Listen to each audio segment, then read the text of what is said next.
My classmates and I represent the 6th grade from the Saints Academy in Beverly. Over the past 5 years, our school has been tracking the growth and spread of Phragmites in the salt marsh at Canoma Point, Essex. Phragmites, an invasive plant, can overtake a marsh, preventing the native grasses from growing, which changes the function and the structure and function of the marsh. Marshes are a valuable resource. Salt marshes are one of the most productive ecosystems in the world. They are dominated by grasses that can tolerate the salty floodwaters. They are nurseries to wildlife, filter the water, control flooding, provide oxygen, and filter out the carbon from the atmosphere. In addition to the Phragmite data, the Saints Academy has been collecting growth data about other plants in the marsh. It was 3 years ago when the students began to notice a change occurring in the marsh. Plants were declining, and in areas in the marsh that had not flooded before were now underwater. For us, we saw old pictures of transects that in the past had a variety of grass and Phragmites, but now have large ponds and muddy patches.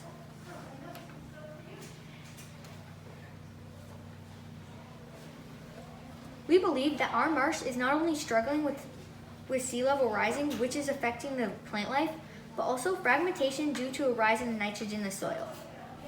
The second part of our presentation will discuss the effects in the nitrogen of the marsh. We will begin our presentation with a map of our marsh at Canoma Point. The map shows the locations of 5 transects. Transects 0, 1, and 2 are further away from the ocean and depend more on tidal water or groundwater. Transects 3 and 4 are closer to the ocean. Before we begin to look at each transect, we need to explain how our chart should be read. On this graph, notice the meter segments on the left represent the location of the Phragmites over a 25-meter transect. The color coding shows the maturity of the Phragmites. Green is mature and yellow is immature. The bottom of each chart shows the total amount of precipitation each year. Our salinity charts represent the salt levels percent underground. Each bar shows the parts per thousand collected at the wells. For example, this chart of Transect 0 shows the salinity for the 3 sets of wells. Set 1 is located in the Phragmites.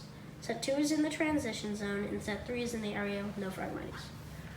All the sets have 3 wells, shallow, medium, and deep, for a total of 9 wells per transect. In addition, we are comparing data from 2018 to 2021 in each set.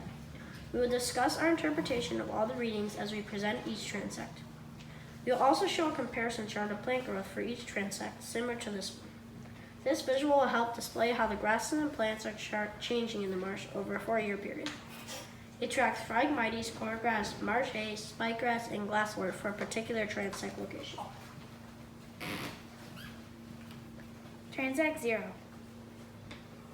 Transect 0 extends out from Canoma Point Road in an area of dense Phragmite growth. As you further away from the road access, the area turns into a mixture of cordgrass, marsh hay, spikegrass, and glasswort.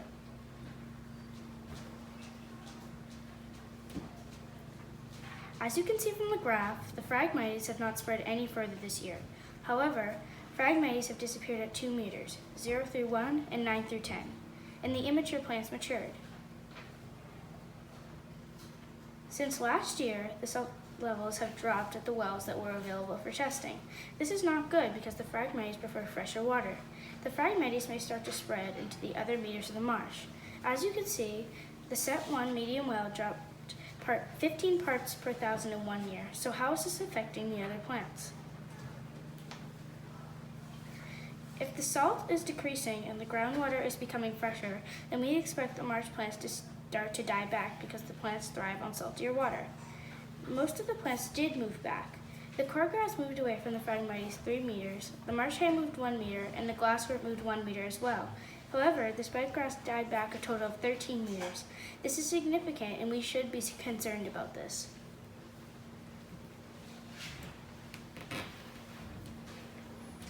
Transect 1. Transect 1 is also along Canoma Point Road. The area is mostly dry and grassy, but has a few small ponding patches. As you can see from the graph, There was a big difference in Phragmite growth in 2020. The entire transect had Phragmites because the transect line was misplaced. This year, the transect line appears to be in the same place. We will use the data from 2020 and 2021 for a comparison. When you look at the graph, the first thing you notice is that there are fewer Phragmites this year, and most of the immature plants have disappeared. What could have caused this to happen? Our hypothesis is that the water is changing and becoming saltier. We expect to see higher salinity levels this year to explain the loss of the Phragmites, but our data does not support this. The water samples have fresher water this year. The most noticeable change was the deep well at set 2.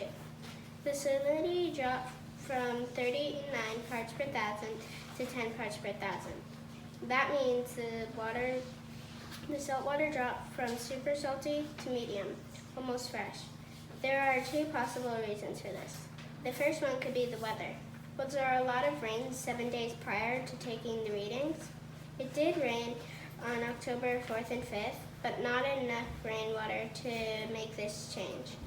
The better guess is the transect line is not in the exact location as last year. To further support the transect line is not in the same location, look at the areas of flooding represented by the red boxes. If the water has less salinity this year, then the Phragmites should be thriving while the marsh plants should be dying out. When you compare 2020 and 2021, this is not the case. Instead, in 2020, Phragmites appeared for 20 meters, but dropped 12 meters in 2021, while the marsh plant also declined. Cordgrass declined by 5 meters, marsh declined by 8 meters, glasswort declined by 3 meters, while spikegrass increased by 9 meters. There is also algae in the water at this location. All of this data does not make sense unless you consider maybe the transect line was not in the same location as last year.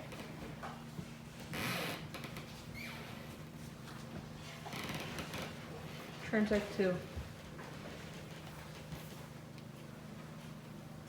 Transect 2 is close to Transect 1, and it looks like two large ponds separated by a narrow walkway of grass. Gathering data along this transect line was challenging because it stretched across the ponds. This transect has changed dramatically since 2017. At that time, there's no ponding of the water. The area was completely dry.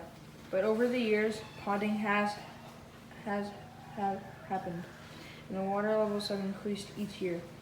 Even the small land bridge that separates the two ponds has become even more narrow this year. In 2020, no Phragmites appeared along the transect line because of the extreme flooding. This year, however, the Phragmites are present along the same meters as in 2018. For all we know, Massachusetts was in a severe drought that ended in 2018. The increased availability of fresh rainwater may be the reason for the return of Phragmites. The roots of the Phragmites can extend 2 meters down. In a drought, the roots might not die off. In 2021, there is a lot of precipitation, 44.26 inches. This could explain the reason why the Phragmites came back. The most startling change is seen in sets 1 and 3. The salinity of the wells in set 1, an area that is in the Phragmites, increased within the medium well from a salinity level of medium to high. But the shallow and deep wells show a 5 to 7 parts per thousand decrease. The salinity is still in the medium range.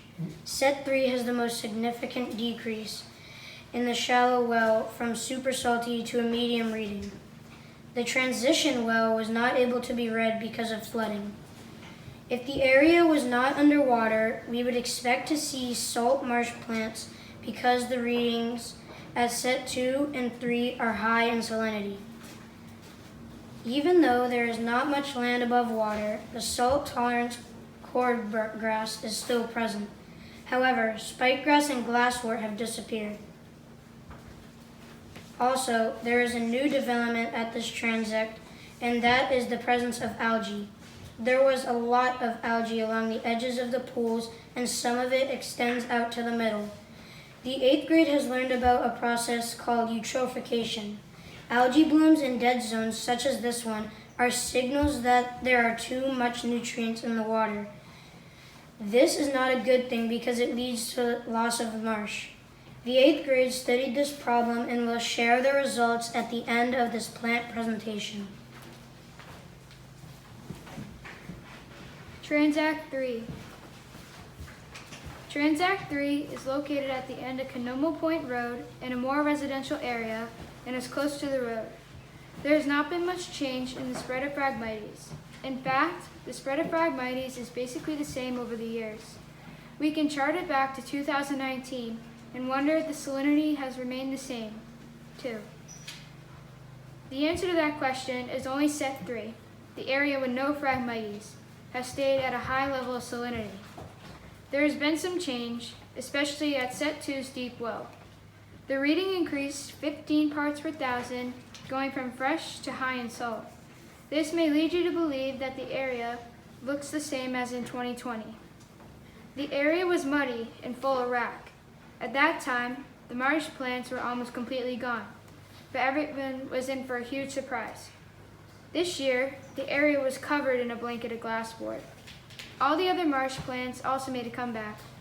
We asked Mel Drexler and David Moon if anything was done to this area since last year, but they said no. The 8th grade has a theory about the regrowth, and we'll share it to you later.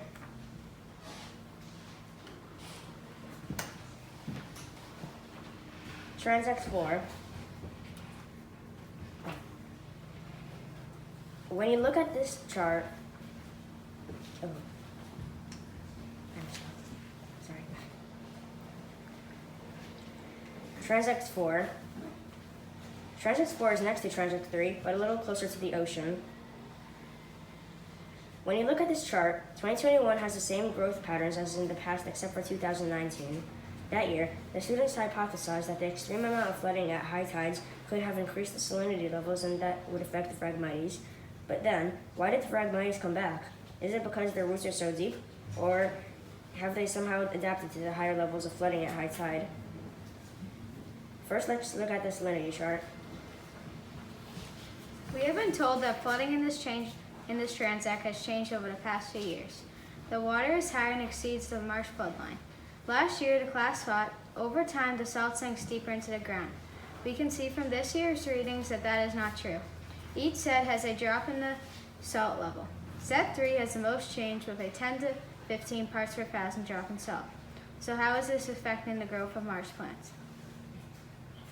For some reason, this area is also experiencing an increase in the amount of all the marsh plants. Transact 4 is responding in much the same way as its next door neighbor, Transact 3. There is an abundance of marsh-egg, cordgrass, and spikegrass, but a lesser amount of glasswort. It will be interesting to see what happens next year. Thank you for watching the plant part of our presentation. We appreciate your attention. Now you will see the 8th grade's analysis of the nitrogen levels taken from the water. Sean Gauthier and I will talk about the nitrogen study the 8th grade conducted at Canomo Point. 2 years ago, when we were at the Marsh as 6th graders, we saw a very different landscape. We were the class that experienced the abnormal flooding at high tide. We hypothesized that climate change was playing a large role in the changes seen at the marsh. However, we now believe that there are other factors involved. At the beginning of our presentation, we began with a question. Is the presence of algae in transects 1 and 2 a sign of an increase in the nutrient levels in the water? Eutrophication is the term for this process, and it often leads to loss of marshland. We took water samples from all the transects for analysis and GPS readings of the areas showing signs of marsh loss. In this next part, we will share our findings. The purpose of the lab, then, is to address the problem of fragmentation that seems to be occurring. The grasses are contingent upon the 2 types of nitrogen, nitrates and nitrites. However, anthropogenic changes, like elevated nutrients, can change marsh plants so they are less able to hold the marsh together. In order to complete this lab, the knowledge of several concepts is necessary: the nitrogen cycle, nitrates, and nitrites. The nitrogen cycle is how nitrogen from the atmosphere moves through plants, animals, and soil. There are two different types of nitrogen called nitrates and nitrites. Nitrates are polyatomic ions that are made up of 1 nitrogen and 3 oxygen atoms and are critical to plant nutrition. Nitrites are polyatomic ions that are made up of 1 nitrogen and 2 oxygen atoms. Nitrites have very limited nutritional value. Studies have shown that when high levels of nutrients such as nitrates are present in the marshes, fragmentation results. The fragments break off because the plants cannot hold the roots together, causing loss of marshland. Our hypothesis was based on the visual evidence of the loss of marsh. If nitrates are essential for plant growth, then too many will adversely affect the plants, resulting in fragmentation of the marsh. For materials, we used the API nitrite and nitrate test kits. Samples were taken from each of the wells along the 5 transects. A total of 45 samples were collected. The level of nitrates in the groundwater of the marsh has a direct correlation to the growth of plants. According to Mel Drexler, the nitrates should be less than 10 parts per million. Therefore, water that has the proper balance of nitrates should turn yellow. Our samples were yellow, designated at 0 parts per million to a golden color, which is 5 parts per million. Both are within the acceptable range. Nitrite should be less than 1 part per million. When the chemicals are added to the water samples, the samples should be in the blue range of color. All but one of the nitrite tests came out blue, which means the level of nitrites present in the groundwater were also at acceptable levels. However, the water sample from the medium well in the second set in transect 4 was dark purple, which matched to 2 parts per million and is in the unacceptable range. The results showed all but one well had the proper level of nitrate and nitrite to support plant growth. The medium well for set 2 at transect 4 showed that the nitrite level was too high, giving us concern. Surprisingly, there was no obvious sign of fragmentation at that location. As stated earlier, this year transects 3 and 4 were covered in glasswort and supports a diversity of grasses. The indentations still can be seen and are shown in the GPS recordings. Transects 1 and 2, which do show signs of fragmentation and significant amounts of algae, had readings that were in the acceptable range. Why is that? Knowing that the salt marsh appears to be shrinking, especially in Transect 2, leads us to hypothesize that the nitrate and nitrite test results may be inaccurate. Perhaps the only valid test was the purple sample in Transect 4. Even so, why then is Transect 4 appearing to have a regrowth of plants? In order to further investigate this problem, another test of all the wells is recommended, using a different type of test kit. In addition to obtaining water samples from the wells, it is also suggested that water samples be taken directly from the water in the flooded areas. Specific attention should be paid to Transect 4, Set 2, to see if the reading remains the same purple color. The final recommendation is to continue to take GPS readings at the same locations to monitor increasing fragmentation. Thank you for your attention.